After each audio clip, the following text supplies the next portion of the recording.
오늘은 어제 예고해드린 것처럼 안철수 전 국민의당 대표가 나와 계십니다. 차기 대선 주자에게 길을 묻다. 차기 대선 주자들 대통령을 말하다는 주제로 차기 대선 주자의 정책을 검증해보는 시간입니다. 안철수 전 국민의당 대표 만나보겠습니다. 대표님 어서 오십시오. 네, 반갑습니다. 나오셔서 감사합니다. 네, 오랜만입니다. 예. 어떻게 감기가 좀 심하다고 들었는데 어떻게 괜찮으십니까? 제가 코감기 걸렸습니다. 예. 근데 코감기가 좋은 점이 코밖에는 상태가 별로 나머지는 괜찮은데 주위 사람들이 또 잘해주십니다. 예. 말해놓고 나서 급 후회가 됩니다. 근데 목소리가 또 평소보다도 오히려 더 친근감 있게 들리기도 합니다. 그렇습니까? 예. 오늘 편하게 자유롭게 얘기하실 수 있을 것 같고요. 먼저 나와 주셨으니까는 왜 시청자 여러분들에게 왜 안철수가 다음 대한민국의 대통령이 돼야 하는지 이미 여러 차례 얘기하셨겠습니다만 90초, 1분 반 동안에 한번 요약해서 한번 말씀해 주시죠.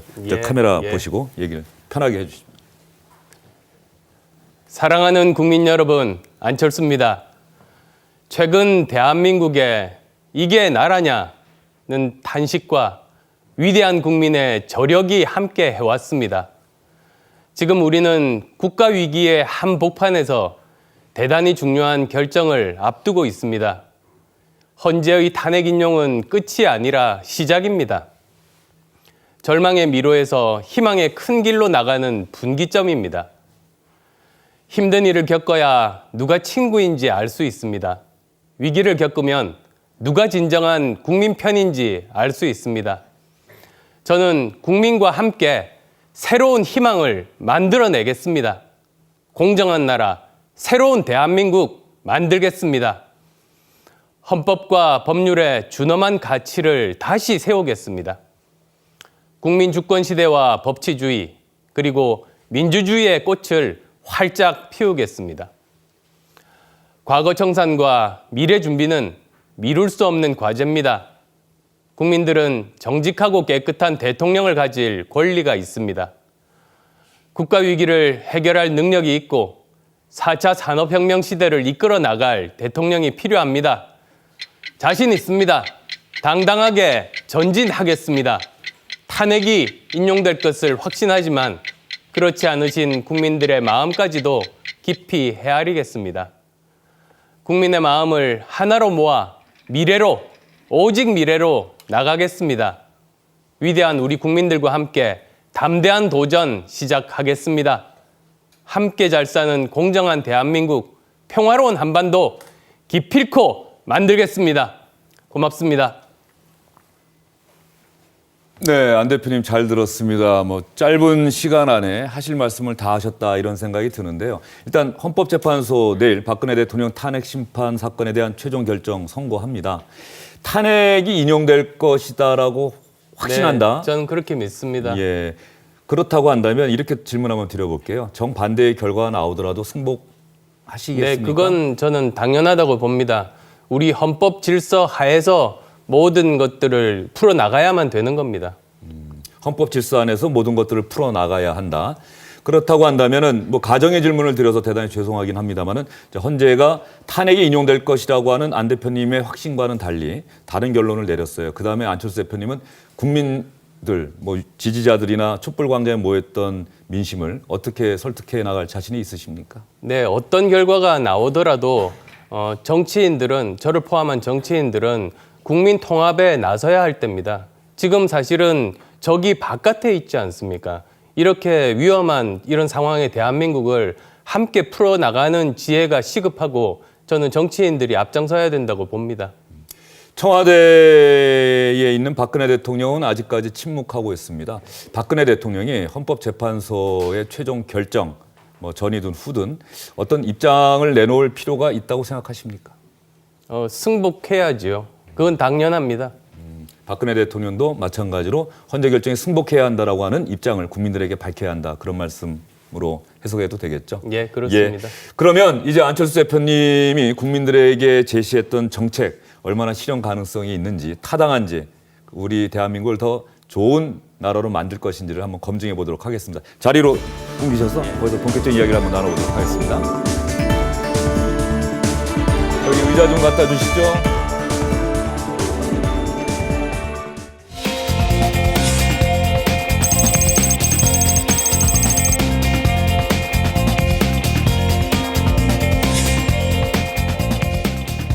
책임지지 않는 정치는 부패합니다. 이익은 사유화하고 손실은 사회화하는 나라를 더 이상 이대로 방치할 수 없습니다. 국가의 가장 기본이 안보라고 생각합니다. 튼튼한 한미 동맹을 기반으로 해서 우리 스스로 또 우리 대한민국을 지킬 수 있는 힘을 지속적으로 기르자는 것이 자강 안보입니다. 만나 뵀던 많은 분들이 다시 제 별명 말씀하고 계십니다. 강철수라고 말입니다. 단디 하겠습니다. 화끈하게 하겠습니다. 화끈하게 밀어주십시오.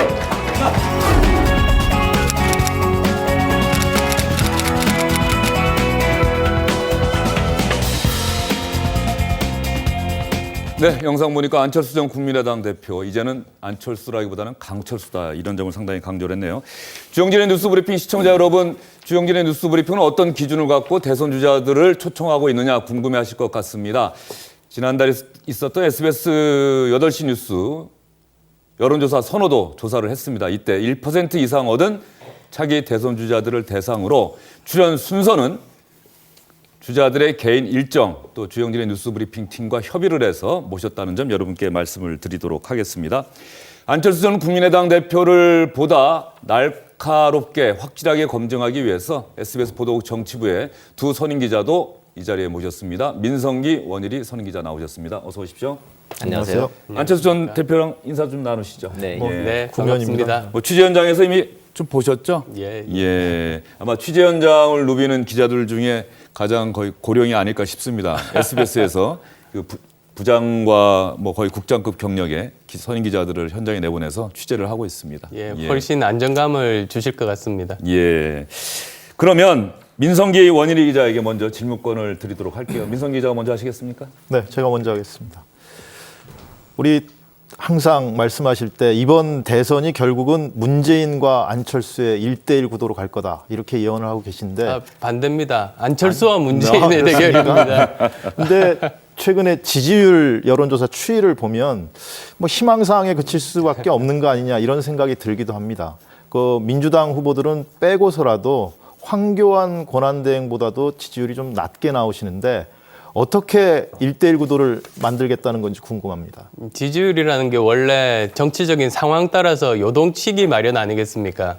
저는 지지율에 연연하지 않고 계속 제가 믿는 소신대로 뚜벅뚜벅 한 걸음 한 걸음 걸어갔습니다. 그 모습들을 국민들께 보여드렸습니다.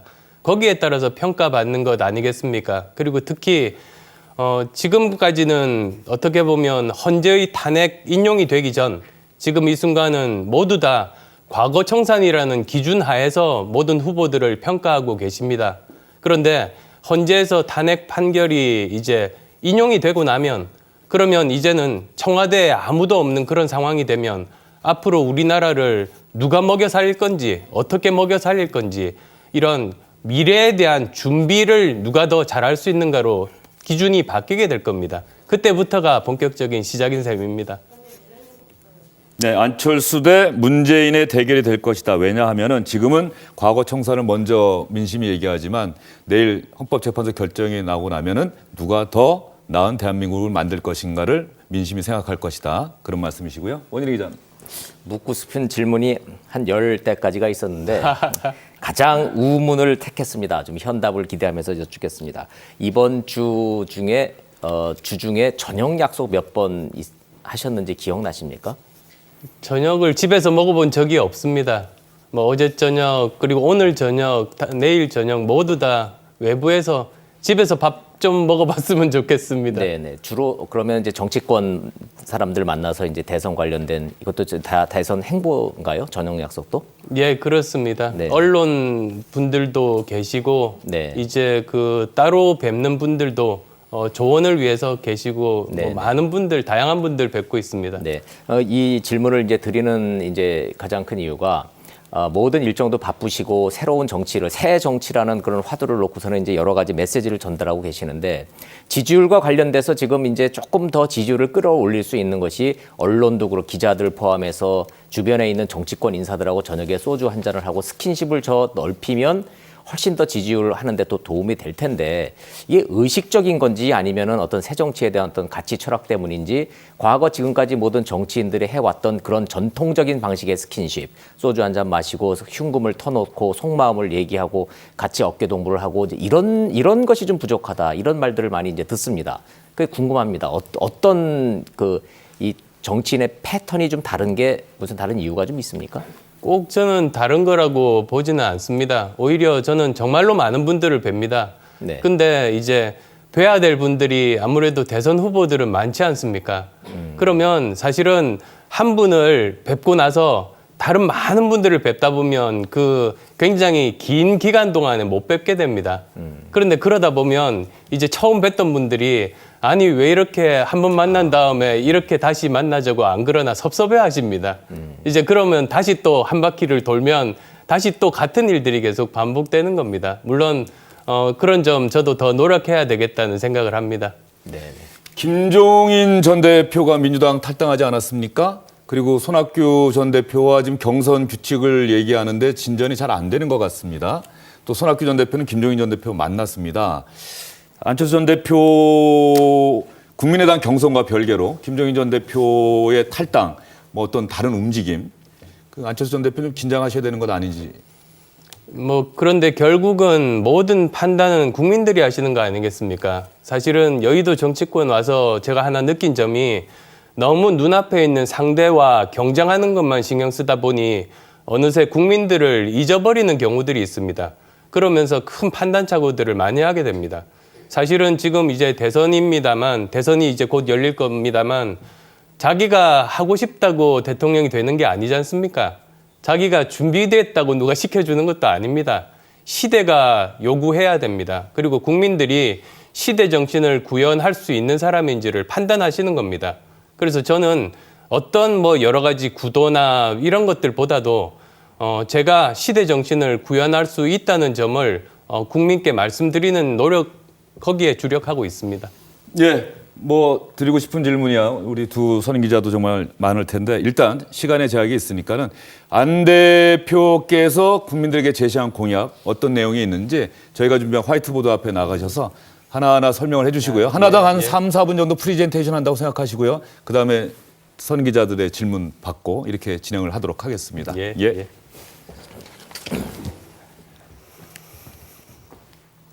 미리 써놓으셨네요.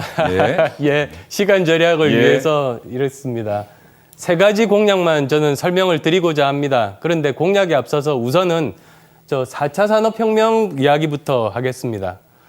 흔히들 4차 산업혁명이 뭐냐고 물어보십니다. 저는 한마디로 융합혁명이다라고 말씀드리겠습니다. 1차, 2차, 3차 산업혁명은 한 가지 기술로 인한 혁명이었습니다. 1차가 증기기관, 2차가 전기, 3차는 IT 기술입니다. 그래서 미래 예측이 가능했습니다. 어떤 인재상이 필요한지 알고 국가에서 교육을 주도할 수가 있었던 겁니다. 4차는 다릅니다. 한 가지 기술이 아니라 수많은 첨단 기술들이 한꺼번에 발전하고 이들이 예측 가능하지 않은 형태로 합쳐집니다. 그래서 융합혁명이라고 말씀드리는 겁니다. 그러다 보니 미래 예측이 불가능하고 어떤 인재가 미래에 정말로 필요한지 알 수가 없게 됩니다. 그래서 가장 먼저 교육을 혁명적으로 바꾸지 않으면 국가가 위기에 빠질 수 있다는 게 제 교육 공약의 핵심입니다. 교육 공약 중에서 저는 세 가지를 들고 싶습니다. 3대 혁신 방향입니다. 우선은 첫 번째는 지금의 국가 주도형은 한계가 있습니다. 그리고 또 지금의 교육부 위주의 그런 방식들은 교육부 장관이 바뀔 때마다, 대통령이 바뀔 때마다 정책들이 바뀝니다. 이렇게 되지 않으려면 첫 번째로는 교육의 틀을 바꿔야 하는 겁니다. 그래서 교육부 폐지하고 10년 장기 계획을 사회적인 합의를 할 수 있는 국가교육위원회와 이를 뒷받침하는 교육지원처로 바꿔야 된다는 게 제 제안입니다. 국가교육위원회는 각종 전문가들이 다 모입니다. 정치권도 모입니다. 그래서 앞으로 10년 계획을 합의를 하는데 매년 10년 계획을 합의합니다. 그렇게 되면 영어 표현으로 롤링 플랜이 되는 겁니다. 영속성을 보장하는 겁니다. 그래서 사회적인 협약의 저는 가장 첫 번째 모범 케이스가 될 수 있다고 봅니다. 그러면 이제 대통령이 바뀔 때마다 교육 정책이 바뀌지 않을 수가 있습니다. 그다음 또 두 번째로는 창의 교육이 필요합니다. 그런데 특히 교육의 틀을 바꿔야 됩니다. 그래서 학제 개편에 대해서 제가 말씀드린 바 있습니다. 지금 우리 교육의 가장 큰 문제 중에 하나는 초중고 12년 내내 입시 준비를 하는 교육이라는 점입니다. 그래서 이제는 그것을 분리해야 된다. 보통 교육과 그리고 입시 교육을 분리하기 위해서는 학제 개편밖에는 없다는 결론에 도달했습니다. 그래서 그렇게 되면 이제 보통 교육에서 거기서 우리가 지금까지 꼭 필요했고 그리고 4차 산업혁명 시대의 인재에게 꼭 필요한 창의 교육이 가능해지는 겁니다. 적성 교육이 가능해지는 겁니다. 인성 교육이 가능해지는 겁니다. 그리고 이제 세 번째 큰 방향입니다. 평생 교육 강화입니다. 지금까지 교육은 어떻게 보면 초중고 대학교 교육만 신경 썼습니다. 그런데 이제는 더 이상 안 됩니다. 학교를 졸업한 이후에 중, 장, 노년층들도 이제는 국가가 교육 책임을 져야 하는데 선진국의 경우 전체 교육 예산 중에 7%를 쓰고 있습니다만 우리 대한민국은 0.07%입니다. 직무유기인 셈입니다. 이걸 바꿔서 제대로 그 국가가 책임지고 평생 교육을 통해서 중장 노년층이 함께 살아가는 4차 산업혁명 시대에 대비하자는 게 제 제안입니다. 교육부 폐지, 창의교육 강화, 평생교육 강화 이렇게 교육혁명과 관련해서 세 가지 틀을 제시하신 것 같은데요. 어느 분이 먼저 질문하시겠습니까? 제가 먼저 질문할까요? 그 학제 개편과 관련해서 학제 개편을 하려면 엄청난 예산이 들어갈 것 같습니다. 그러니까 예를 들어서 중학교를 3년을 5년으로 늘리면 학생 수가 늘어나니까 시설도 늘려야 될 거고요. 교사도 많이 확보를 해야 될 거고요. 어떤 제가 통계를 보니까 시범 사업에 들어가는 데만 8조 원 이상이 든다 이런 추산도 나와 있습니다. 반면에 효과는 조금 의문시된다 이런 지적도 있는 것 같아요. 그러니까 창의 교육을 하려면 교육 콘텐츠나 교육법이나 이런 걸 바꿔야지 학제 개편을 바꿔갖고는 좀 본질과 좀 떨어진 거 아니냐. 그러니까 비용 대비 효율이 떨어지는 방안 아니냐 이런 비판이 있는 것 같은데 이런 지적에 대해서는 어떻게 답하시겠습니까? 네, 거기에 대해서는 두 가지 점 말씀드리겠습니다. 우선 첫 번째로 제 그 제안은 한꺼번에 모든 걸 다 바꾸자는 게 아닙니다. 국가교육위원회에서 우선은 사회 각계각층의 사람들이 모여서 10년 계획을 합의한 다음에 점진적으로 하나씩 바꿔나가는 겁니다. 그래서 초등학교부터 시작해서 전체가 이제 완성되는 데는 10년 조금 넘게 걸립니다. 그리고 또 지금 그 학생들 숫자가 굉장히 많이 줄고 있습니다. 올해만 하더라도 이제 신생아 수가 30만 명대로 이제 추락할 그런 위험에 있지 않습니까? 그래서 어떻게 보면 지금 학생 수들이 급감하고 있는 이 상황이 이런 교육 그 체계들을 제대로 도입할 수 있는 적기가 아닌가 합니다. 그 다음에 또 두 번째로는 그 지금 이 학제 개편 자체는 하나의 틀입니다. 이 틀을 바꾸면서 동시에 해야 될 것이 그 교육의 내용도 바꾸고 교사들도 재교육을 통해서 최적의 교수법들을 도입을 해야 됩니다. 저는 지금부터 시작해서 약 10년에 걸쳐서 우리 교육 체계를 4차 산업혁명 시대에 맞춰서 바꾼다면 우리나라가 세계에서 가장 먼저 4차 산업혁명 시대에 최적화된 모범적인 교육 체계를 갖춘 나라가 될 거라고 확신합니다. 지금 재원 문제를 질문을 드렸는데 그 부분에 대해서는 좀 답변을 안 하신 것 같은. 네, 재원도 저는 충분하다고 봅니다. 우선은 그 8조 원 정도라고 말씀을 드렸습니다만 그거는 이제 향후 10년간 걸쳐서 최대한 많이 필요한 재원들에 대해서 말씀을 드린 겁니다. 그런데 말씀드렸다시피 지금 학생 수들이 줄고 있고 이런 여러 가지 지금 현재 이미 투자되고 있는 교육 예산들이 많습니다. 이런 부분들까지 보면 저는 충분히 그 투자할 가치가 있다고 봅니다.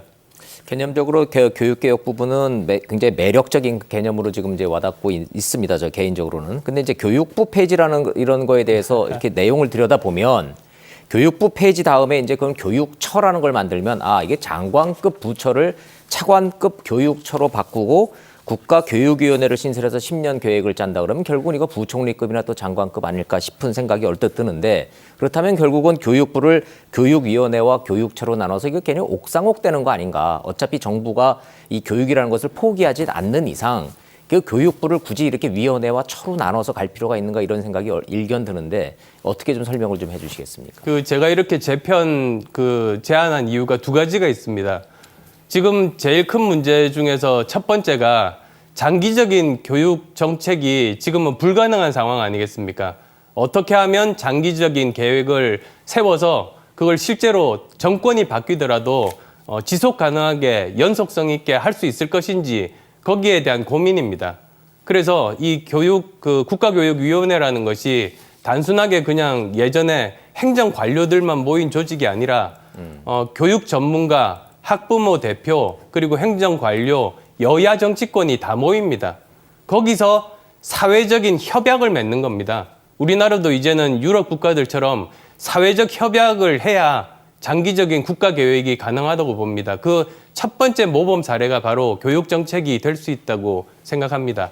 그다음 또 이제 두 번째로는 지금 현재 국가에서 주도하고 말 잘 듣는 학교에만 돈을 줍니다. 그러다 보니 오히려 자율성을 빼앗고 창의성을 빼앗습니다. 창의 교육 자체를 불가능하게 오히려 만들고 있습니다. 그게 예전에 1차, 2차, 3차 산업혁명 시절에는 그래도 됐습니다. 인재상이 분명히 정의할 수 있었기 때문인데요. 지금은 아닙니다. 오히려 정말로 창의 교육을 하기 위해서는 지금처럼 국가가 미리 다 결정하고 계획 세워서 말 잘 듣는 학교에 돈을 주는 것이 아니라 이제는 학교에서 스스로 결정하게 하는 자율성을 확보시키고 거기에 지원하는 형태로 가려면 이렇게 재편하는 수밖에 없다는 판단을 하고 있습니다. 그럼 대통령 공약으로 제시하신 교육위원회의 개념은 국가기구가 아닌 거를 말씀하시는 거네요. 국가기구입니다. 그런데 지금까지 공약이 제가 처음이 아닙니다. 그전에도 있었습니다. 그런데 왜 안 됐는가? 그 이유는 대통령이 되고 나서 자기 권한을 내놓고 싶지 않았기 때문입니다. 지금까지 대통령은 자기 임기 내에 자기 생각대로만 교육 정책을 하려고 하다 보니 단기간 그냥 자기 하고 싶은 대로 했습니다. 그런데 국가교육위원회라고 하면 대통령 뜻이 100% 반영되지 못합니다. 사회적인 협약이니까 대통령 권한을 내려놓은 상태에서만 이런 것이 가능하다는 겁니다. 그런데 저는 이제 다음 정부에서는 반드시 이렇게 해야 된다고 봅니다. 네. 대표님 짧게 대답 좀 부탁드릴게요. 10년을 기본적으로 좀 생각하시는 것 같은데 어쨌든 다음 대통령 임기를 벗어나는 그렇습니다. 부분입니다. 그러면 그 다음 대통령이 선의를 갖고 이 전임 대통령의 교육위원회, 가령 안철수 후보가 대통령이 된다면 그걸 이어받겠다라고 해야 된다. 그 부분이 좀 불확실성이 증폭되는 게 아닌가 싶은 생각이 들고요. 또 하나, 대입 정책은 얘기를 안 하시는데 그 부분도 교육위원회나 이런 데서 결정하라는 얘기입니까? 자, 그 두 가지 말씀드리겠습니다. 우선 첫 번째로는 저는 사회적 협약의 모범 틀을 만들어야 된다고 봅니다. 즉, 다음 대통령이 자기 권한을 내려놓고 자기가 할 수 있는 결정권을 이양하는 겁니다. 대신에 여야 어느 쪽이 됐든 다음에 정권이 바뀌더라도 이것은 그 협의에 따라야 된다. 사회적인 협약에 따라야 된다는 선언하는 겁니다. 여야 정치권 모두 다 선언하는 겁니다. 그러면 저는 연속성 보장될 수 있을 거라고 봅니다. 예. 그리고 사실은 제가 말씀드리는 공약들은 장기 계획입니다. 그리고 이제 초등학생부터 시작합니다. 그러면 당장 입시를 치러야 할 중고등학생들은 어떻게 하느냐 문제가 있습니다. 저는 큰 틀에서 입시 제도는 바꾸지 않는 것이 좋겠다는 생각입니다. 다음 정권이 되더라도 아무리 마음에 안 들더라도 지금 현재 예고된 그 입시 제도 큰 틀에서 바꾸지 않고 미래 예측 가능하게 만들어야 합니다. 단 한 가지 노력은 저는 해야 된다고 봅니다. 입시 제도가 지금 너무 복잡하고 종류가 많습니다. 2,000가지에 이른다고 합니다. 이것의 그 숫자를 줄이는 일, 단순화하는 일, 이 일은 다음 정부가 해야 되는 겁니다. 따라서 정리해서 말씀드리면 다음 정부는 입시 제도의 큰 틀을 현행에서 바꾸지 않되 단순화하는 일에 집중하자는 게 제 생각입니다. 네, 일단 교육 정책에 대한 안 대표님의 말씀 들어봤고요. 두 번째가 아마 일자리 공약 같습니다. 예, 일자리 공약 말씀드리겠습니다. 사실 여러 가지가 있습니다만 저는 가장 중요하게 생각하는 것이 청년 실업 문제입니다. 지금 작년 말에 청년 실업률이 9.8%입니다. 그런데 일자리를 찾다 지쳐서 포기한 사람은 그 실업률에 포함되지 않습니다. 그러면 실제로 어느 정도가 실업자인가? 얼마 전에 미래부가 용역을 줘서 조사 결과가 나왔습니다. 34%라고 합니다. 3명 중에 1명의 청년이 지금 실업 상태입니다. 그런데 문제는 이 사람들이 빠른 시간 내에 제대로 된 직장을 가지지 못하면 평생 불안정한 상태로 살 수밖에 없고 그것은 나중에 국가 전체로 굉장히 어마어마하게 큰 복지 비용 부담으로 돌아오게 됩니다.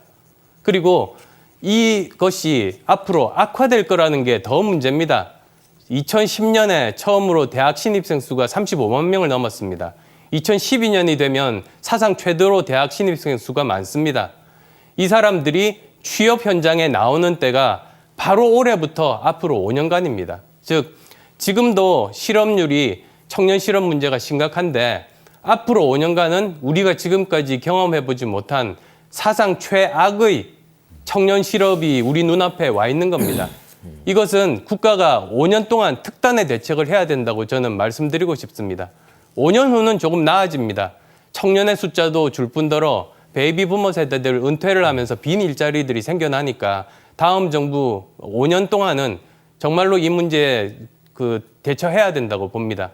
그런데 더 기본적으로 근본적으로 돌아가 보면 일자리를 만드는 것에 있어서 정부의 역할은 무엇인가? 거기에 대해서는 대선 주자별로 철학적인 차이를 발견할 수 있습니다. 제 생각은 저는 일자리 만드는 주체는 정부가 아니라 민간과 기업이라는 생각을 하고 있습니다. 그리고 정부의 역할은 민간에서 일자리들을 만들 수 있도록 기업들이 일자리를 만들 수 있도록 기반을 만들어주는 일을 해야 하는 것이다 라는 게 제 생각입니다. 그 기반이 바로 여기 3가지입니다. 제대로 교육개혁해서 창의적인 인재들을 기업에 공급하고 그리고 또 제대로 고용 불안 없는 이런 노동시장들 일자리들을 만드는 일 특히 저는 중소기업에 관심이 많습니다. 그건 좀 이따 말씀드리도록 하고요. 예. 그리고 또 3번째로는 과학기술 쪽에 제대로 투자해서 우리만이 가질 수 있는 경쟁력을 확보하는 일 그런 일들이 정부에서 해야 되는 일이라고 봅니다. 자, 그러면 어떻게 청년들의 일자리 문제들을 그러면 해결할 수 있을 것인지 지금 많은 청년들은 중소기업에 가기를 꺼려하는 이유가 지금 현재 대기업의 60% 수준밖에는 임금을 받지 못하기 때문입니다. 다른 문제도 있습니다만 그게 제일 중요한 이유 중에 하나입니다. 중소기업은 청년들을 제대로 고용하지 못해서 부인난에 허덕이고 있습니다. 그런데 원래 일자리는 대기업에서 이제 더 이상 생겨나지는 않습니다. 창업기업도 이거 일자리들을 만드는 건 한계가 있습니다. 그래서 우리가 주목해야 될 부분은 중소기업이 제대로 발전해서 중견기업을 거쳐서 대기업이 될 때 수많은 좋은 양질의 일자리들이 많이 생겨날 수 있습니다. 여기에 정부는 집중을 해야 됩니다. 자, 그것을 메우기 위해서 할 수 있는 방법은 저는 2가지를 제안합니다. 청년 고용에 대한 특별 대책의 이제 첫 번째로 중소기업에 취직하는 청년들에게는 2년 동안 월 50만 원씩 지원을 해주는 겁니다. 그러면 대기업의 80% 정도 수준의 임금을 받을 수가 있습니다. 그래서 향후 5년간 그 일을 하자는 겁니다. 그렇게 되면 전체적으로 들어가는 비용이 계산해 보면 5조 4천억 원 정도가 필요합니다. 그다음 또 2번째로는 그렇게 취업한 학생들, 청년들 말고도 지금 현재 직업훈련을 하는 사람들이 있습니다. 그 사람들에 대해서는 6개월간 매월 30만 원씩 지원하는 겁니다.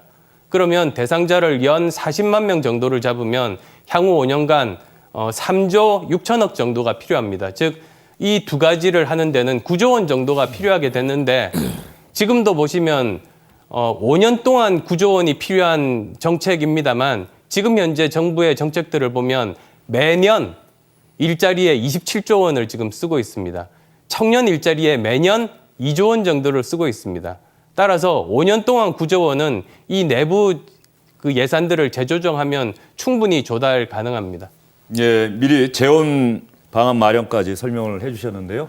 일자리 정책에 대해서는 어느 분이 먼저 질문하시겠습니까? 제일 먼저 궁금증 듭니다. 일자리 창출의 주체는 민간이고 민간 중에도 중소기업이다라는 이 개념에 대해서는 많은 이제 중소기업들이 이제 그동안에 요구를 해왔던 반데 청년 고용을 위해서 그런 직접적으로 뭔가를 도와주고 이런 거가 아니고 중소기업들의 실질적인 애로사항에 대해서 얘기를 들으면 이구동성으로 대기업 간의 공정한 경쟁이 예, 애초부터 그렇습니다. 불가능한 거다. 결국은 이 규제와 이 비대칭 이 경쟁 구조 이거를 정부가 좀 해결해 줘야지만이 중소기업이 일자리를 더 많이 창출할 수 있는 것이지 찔끔찔끔하고 언발에 못 놓듯이 이렇게 도와준다 해서 되는 게 아니다라는 얘기들을 많이 합니다.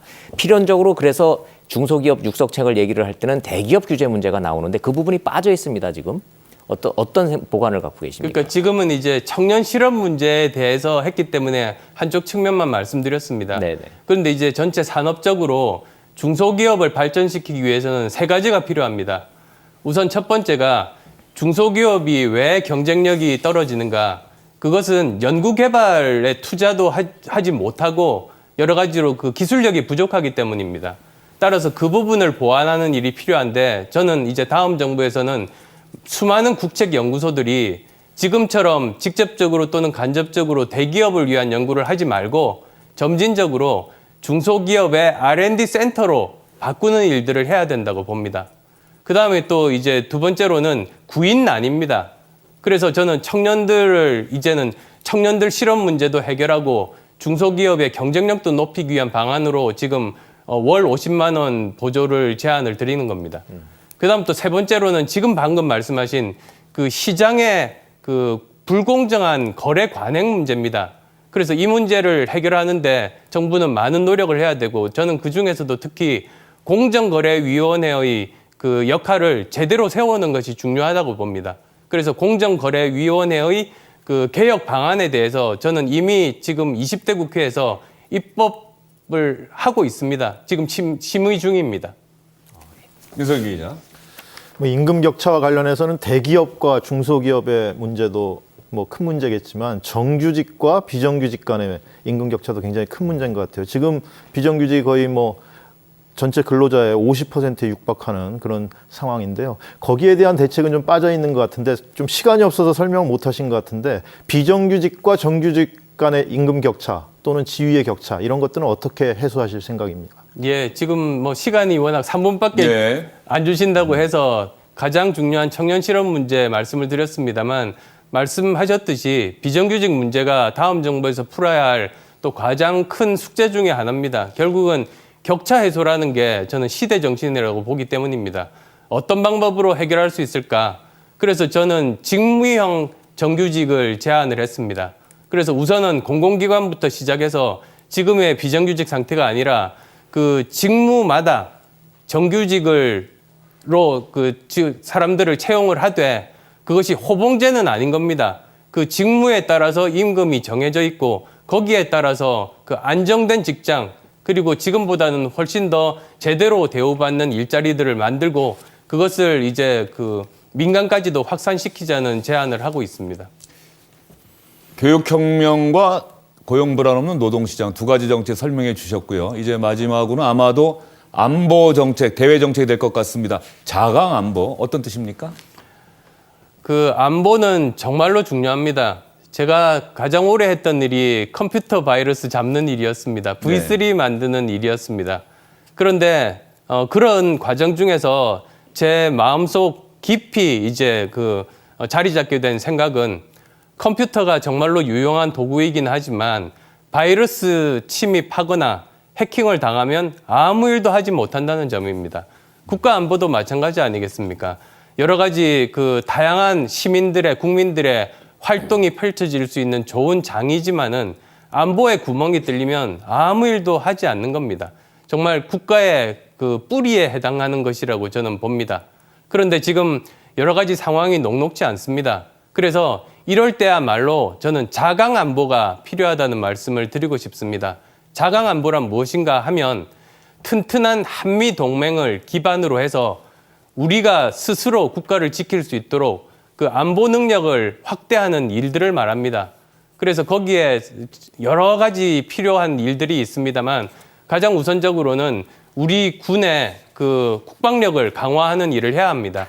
지금의 육군 위주의 병력보다는 해군 공군을 더 제대로 그 전력들을 확보하는 일들을 해야 합니다.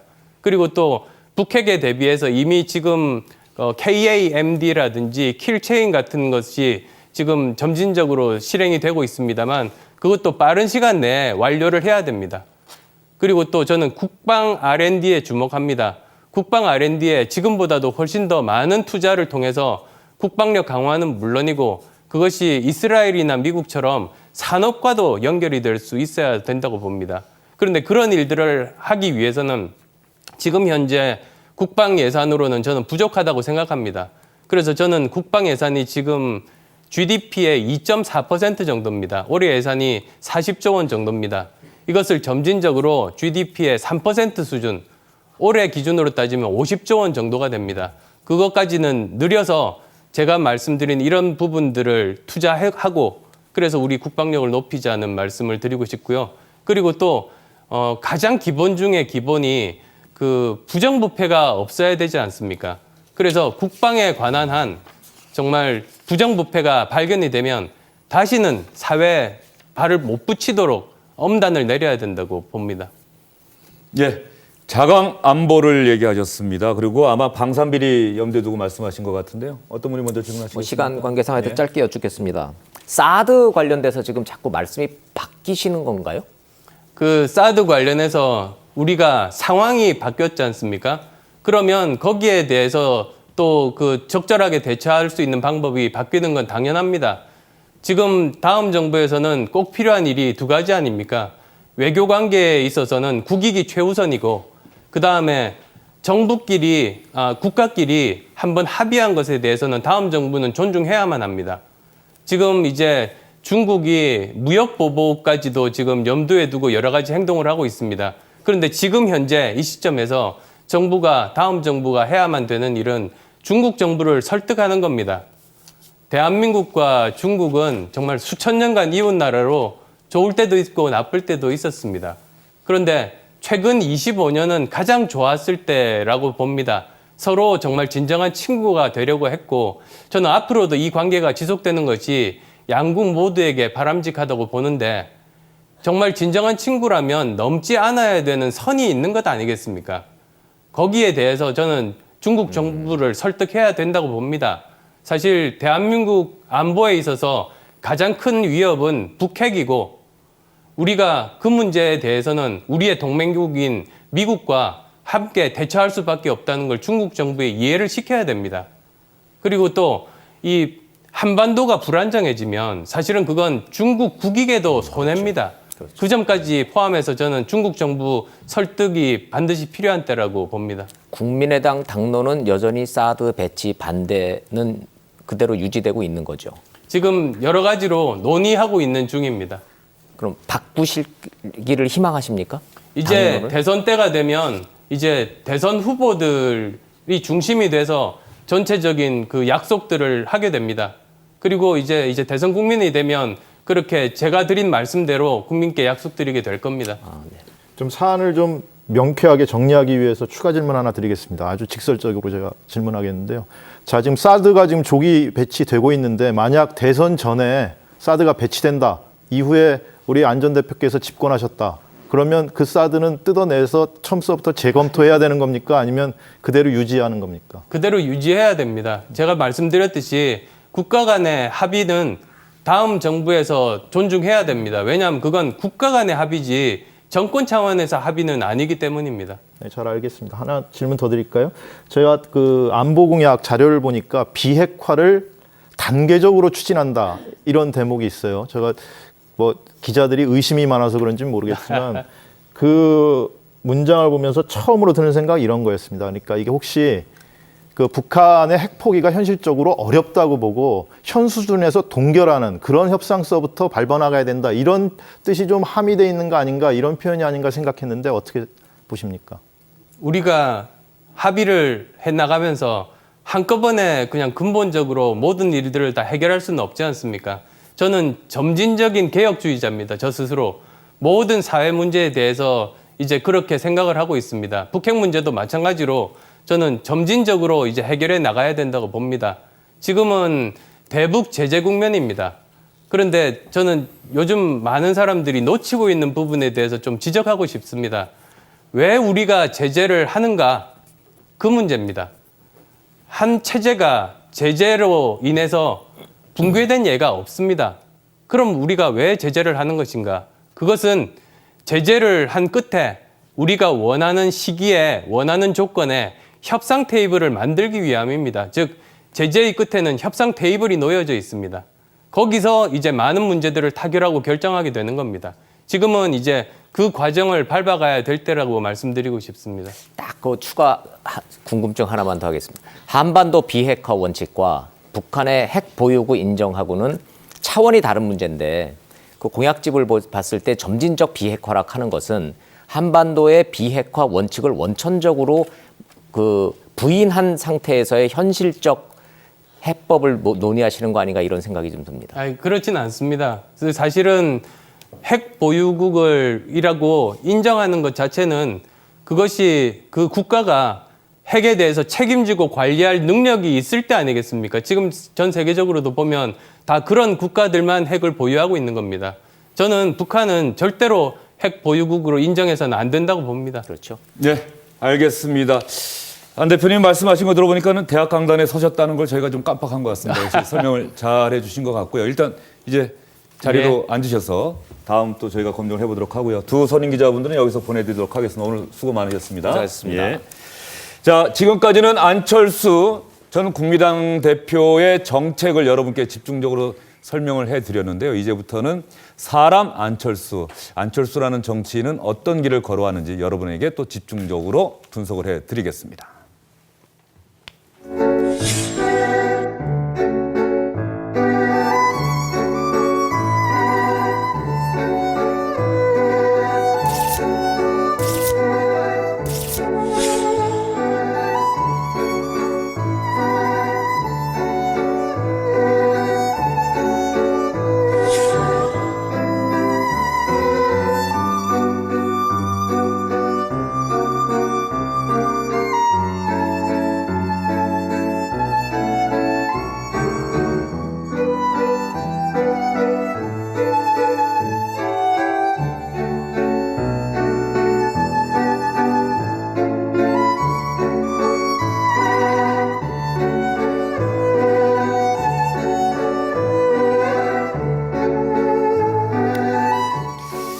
지금 영상 보니까는 저도 뭐 한 5년쯤 전인가요? 안철수라는 IT 기업가가 또 대학 교수가 갑자기 정치권의 혜성처럼 등장했다가 또 대선 날 또 호련히 사라졌다가 2013년에 이제 본격적으로 정계 입문하신 거죠? 예, 그렇습니다. 예. 정치 입문, 뭐 이 질문도 마찬가지로 조금 의문이 아닐까 싶긴 합니다만은 뭐 후회하신 적 없으십니까? 없습니다. 오히려 지금 이 위기의 대한민국을 어떻게 보면 예상하고 저를 5년 전에 부르셨던 것 아닌가 싶습니다. 5년 전에는 그렇게 인기가 많았는데 지금 5년 뒤에 5년이 지나고 난 지금은 대중적 지지나 인기가 그때만 못한 것 같습니다. 왜 그런 것 같습니까? 토니 블레어 만났을 때 이야기를 한번 드려보겠습니다. 얼마 전 이제 2년 전입니다만 토니 블레어를 만났습니다. 근데 그분이 그러시는 겁니다. 자기가 처음에 영국 수상이 됐을 때 인기는 하늘을 찔렀는데 뭘 가져오는데 하나도 판단을 못 하겠다는 겁니다. 이거 잘못하면 영국에 막대한 손해가 날 텐데 주저주저 했답니다. 근데 나중에 이제 오랜 세월이 지나서 이제 수상을 물러나야만 됐을 때 그때는 어떤 문제를 가지고 와도 자기가 자신 있게 영국을 위해서 최선의 해법을 내놓을 자신이 있었는데 인기가 땅바닥이라 그냥 물러나야만 됐답니다. 그 이야기 들으면서 정치인은 이 인기나 지지도와 함께 자신의 능력까지 이것을 잘 관리하면서 국가를 위해서 정말로 바람직한 변화를 만들어 나가야 되는 숙명을 가진 것은 아닌가 싶습니다. 네. 한때 후보직을 많이 양보하셔서 제 생각에는 많은 분들이 그래서 열광했던 것 같아요. 기성 정치인에게서 볼 수 없었던 기성의 정치도 예전에 삼김, 양김 씨 같은 경우는 87년에 양보하지 않아서 야권이 분열되는 그런 일이 있지 않았습니까? 그런데 어쨌든 안철수라고 하는 정치는 서울시장도 양보하고 대통령 후보직도 양보를 했단 말이에요. 그런데 거기에 대해서 왜 또 철수냐 이런 식으로 아마도 안철수 전 대표 본인이 생각하는 것과 다른 반응이 나왔을 때 그때 좀 당황하지 않으셨습니까? 저는 결단이었습니다. 두 번 다 사실은 결단이었다고 확실하게 말씀드립니다. 선거를 한번 치러보면 10%도 못 받는 후보가 승리할 줄 알고 끝까지 가는 경우들을 많이 봤습니다. 그러니까 대선 후보 지지율 20% 넘는 사람이 그게 쉽겠습니까, 사실은. 저로 봐서는 굉장히 큰 결단을 했습니다. 국민들과의 약속을 지키기 위한 결단이었는데요. 정치권 와서 보니까 다른 점이 이거 같습니다. 예전에 제가 여러 가지 직업들을 거쳤을 때는 오해가 있더라도 구차하게 변명하지 않고 묵묵히 제 일만 해나가면 결국은 진실이 밝혀졌습니다. 정치권은 그러지가 않는 겁니다. 그래서 보니까 여기는 다른 점이 적극적으로 왜곡하는 상대방이 있기 때문에 설명을 하지 않으면 그 왜곡이 진실이 되는 그런 곳입니다. 그래서도 정치인들은 설명 책임이라는 게 필요하다는 걸 부끄럽습니다만 조금 있다가 알았습니다. 그래서 지금은 최선을 다해서 설명 책임을 다하려고 합니다. 네. 2012년 후보 단일화 과정을 놓고 오늘 부인께서도 조선일보 인터뷰에서 그 관련 상황에 대해서 이야기를 하셨더라고요. 짐승이라는 표현까지 또 안철수 전 대표는 하셨고, 뭐 그 부분에 대해서 그러면 설명 책임에 입각해서 한번 설명해 주실 용의가 있습니까? 정확하게 진실은 무엇이다? 사실 제대로 안 도와줘서 졌다고 하는 주장은 스스로 후보 자격이 없다는 말과 똑같습니다. 그거는 어떻게 보면 그 주장하는 사람 스스로 자기 얼굴에 침 뱉기 하는 겁니다. 그런데 저는 다른 것보다 그 당시에 그 캠프가 해산하지 않고 많은 자원봉사자들이 함께 지원 유세를 다녔던 기억이 있습니다. 그 추운 겨울날. 그런데 나중에 그렇게 열심히 이제 지원 유세를 했는데 나중에 적극적으로 안 도와줘서 졌다는 주장이 나오는 걸 보니까 저보다도 그때 추운 겨울날 자원봉사자들 그분들 마음에 두 번 몫을 박는 일이다 싶습니다. 예. 그래서 짐승도 고마움은 아는데 뭐 그런 표현을 좀 쓰셨던 것 같은데 뭐 문재인 전 대표는 또 그래서 안철수 전 대표가 말을 이렇게까지 과격하게 할 정도로 정치권이 그런 것 같다, 뭐 정치 무상이다 이런 또 표현도 언론 기사 통해서 보셨죠? 예, 봤습니다. 예. 뭐 그 기사에 대해서는 또 어떤 생각이 드셨는지요? 여러 가지 다양한 생각이 있습니다만 이 정도로 하시죠. 예, 알겠습니다. 언론은 자꾸 이렇게 싸움 붙이는 것 같다는 생각을 좀 갖고 계십니까? 그게 국민들의 궁금증을 풀어주는 게 또 언론의 역할 아닙니까? 예. 그리고 특히 이번 대선 같으면 정말로 제대로 검증을 해야 다시 박근혜 대통령을 뽑았던 같은 실수를 반복하지 않을 겁니다. 예, 알겠습니다. 뭐 말씀을 들으면 들을수록 질문할 게 자꾸 생각은 나는데 일단 안철수 전 대표와 가장 가까이 계신 분입니다. 오늘 주영진의 뉴스 브리핑에 안 전 대표가 나오신다고 하니까 응원의 메시지를 보내주셨네요. 안녕하십니까. 안철수 아내 김미경입니다.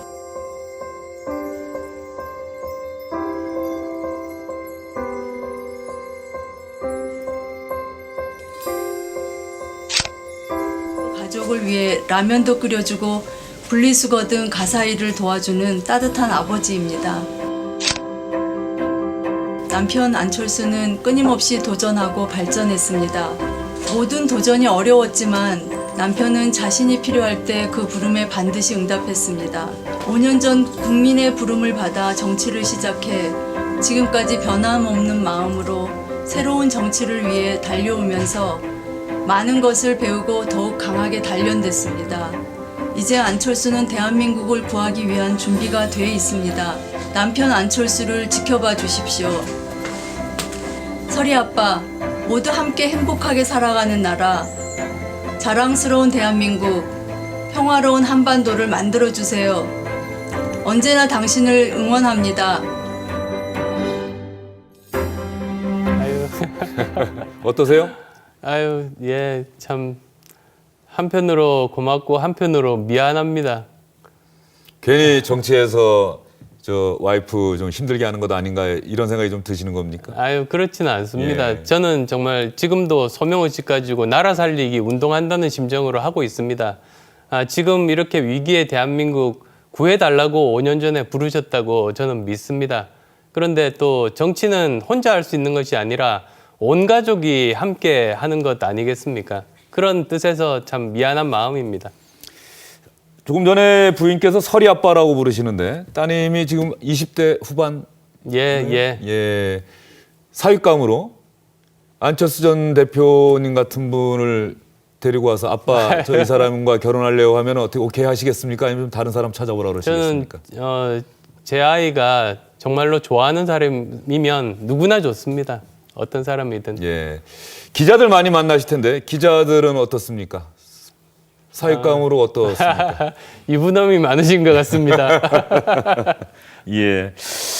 어쨌든 간에 가족의 응원, 그런데 아마 조금 전에 저는 또 저 영상 보면서 어쨌든 부인께서도 전문직을 갖고 계시고 아마 정치인의 아내가 된다는 생각을 못하고 사셨을 텐데 갑자기 남편이 대선 주자까지 되고 상당히 매일매일 언론에 나오고 또 검증도 받고 이런 과정에서 가장 힘들었던 고비가 있었다고 한다면 언제세요? 글쎄요, 뭐 여러 가지 일들이 있었습니다. 근데 아마도 가장 최근에는 그 작년에 리베이트 조작 사건 때였을 겁니다. 그 이제 총선에서 국민의당이 승리했습니다. 그래서 정권 차원에서 안철수 죽이기가 진행이 됐던 겁니다.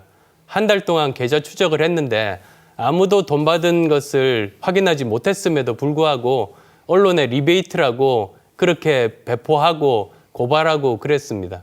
저는 그때 어떤 설명도 소용이 없어서 당을 살리기 위해서 책임지고 대표를 그만두고 참 오랜 세월 동안 인고의 세월을 보냈는데 이제 1월 달에 이제 재판 결과가 나왔죠. 7명 전원에 대해서 각자의 모든 혐의에 대해서 전부 무죄가 나왔습니다. 아마 아시겠습니다만 굉장히 참 이례적인 일 아닙니까? 그래서도 이제 책임지고 그리고 참아왔던 그런 것에 대해서 국민들이 이제 평가해 주시리라고 믿습니다. 안 대표님, 다른 분들에게도 다 여쭤봤는데요. 그동안 책 많이 읽으신 걸로 알고 있는데 뭐 인생의 한 구절, 책이나 이런 것을 통해서 얻은 한 구절이 있다고 한다면 어떤 대목입니까? 참 좋은 책이 많습니다. 그런데 이제 요즘은 그 강상중 교수님의 그 고민의 힘이라는 책이 다시 또 기억이 납니다. 고민의 힘이요? 예, 그 사실은 고민 좀 안 하고 살았으면 좋겠다고 다들 입버릇처럼 그러지 않습니까? 그런데 사실은 고민을 통해서 얻은 힘은 강한 겁니다. 사실은 인생을 살아가는 힘은 그 얼마나 치열하게 고민했느냐 거기서 나온다고 봅니다. 그래서도 정말 그 매일매일 바쁘게 살아가지만 자기 자신도 들여다보고 그리고 다른 사람들도 함께 생각하면서 깊숙하게 아주 치열하게 고민을 하는 것이 결국은 살아가는 힘이 된다는 믿음을 가지고 있습니다. 정계 입문하시고 나서 아마 끊임없이 고민하셨을 것 같습니다. 그래서 안철수 전 대표의 그 고민이 얼마나 큰 힘을 갖게 됐는지는 이제 국민들이 판단을 해 주실 텐데 새정치 얘기 참 많이 하셨잖아요. 이제 안철수가 말하는 새정치는 정확하게 무엇인지 시청자 여러분들께 좀 설명이 가능하겠습니까? 저 5년 전부터 사실은 말씀드렸습니다. 새정치는 기득권 정치와 싸우는 거라고 말씀드렸습니다. 이 정치라는 게 세상 바꾸는 일 아닙니까? 그런데 실제로 정치를 하다 보면 세상이 바뀌는 거를 막는 정치들이 있습니다. 그게 바로 기득권 정치인 겁니다. 이대로가 좋은 겁니다. 바뀌는 것을 막고 있습니다. 그래서 저는 그러한 정치들, 즉 세상 바뀌는 걸 막는 기득권 정치와 싸우는 것이 새정치다. 그리고 개인 욕심 차리려고 하는 기득권 정치와 싸우는 것이 새정치다라고 말씀드렸고 저는 이미 작년 총선 때 이제 그걸 증명해냈습니다. 기득권 양당 체제가 이제 3당 체제가 됐지 않습니까? 기득권 양당 체제 국민들의 힘으로 금이 쩍쩍 가게 만들었습니다. 그래서 결과적으로 여소야대가 되고 그 다음에 이제 최순실 존재가 이 세상에 빨리 드러나게 한 결정적인 계기를 제공한 겁니다. 즉 지금 현재 대한민국 국민 우리 모두는 그 노력 국민들께서 만들어 주신 그 기득권 정치와 싸운 그 결과 속에서 지금 우리가 다 살고 있다라고 말씀드리겠습니다. 짧게 질문 드릴게요. 손학규 전 대표와 경선 규칙 여론조사 반영 때문에 아마 지금 아직까지 합의가 안 되는 것 같은데 뭐 양보하실 생각이 있으십니까? 지금 사실은 경선을 왜 하느냐이지 않습니까? 그 경선 원칙 중에서 가장 중요한 게 두 가지입니다. 하나가 공정성, 그다음에 확장성입니다. 경선도 선거니까 공정해야죠. 그러려면 사실은 그 선관위가 중앙선관위가 관리가 가능한 형태의 선거가 되는 게 그건 뭐 기본이고 원칙입니다. 그다음 또 확장성입니다. 우리 당원뿐만 아니라 지지자들까지도 다 함께 모여서 결국은 이것이 본선에서 경쟁력을 가질 수 있는 그 과정이 또 경선 과정입니다. 저는 그 두 원칙에 따라서 합의가 될 수 있을 거라고 봅니다. 예, 알겠습니다. 안철수 전 대표님 좋아하시는 노래 저희가 사전에 좀 물어봤는데 김수철 씨의 예, 젊은 그대입니다. 예. 제가 청춘 콘서트 때 같이 마치면서 불렀던 곡입니다. 예. 지금 노래가 나오고 있습니다. 안철수 전 대표님 좀 이따 제가 인사를 드리고 나면 저 노래 부르는 장면 나오고 있네요. 예. 가사를 다 못 외우신 모양이죠? 예. 예, 안철수 전 대표와의 대선 주자 검증 오늘 여기서 마치도록 하겠습니다. 오늘 장시간 정책 설명해 주시느라고 고생 많으셨고요. 예, 여기서 보내드리겠습니다. 힘내시라고 예. 저희가 응원곡으로 젊은 그대 틀어드리면서 여기서 보내드리도록 하고요.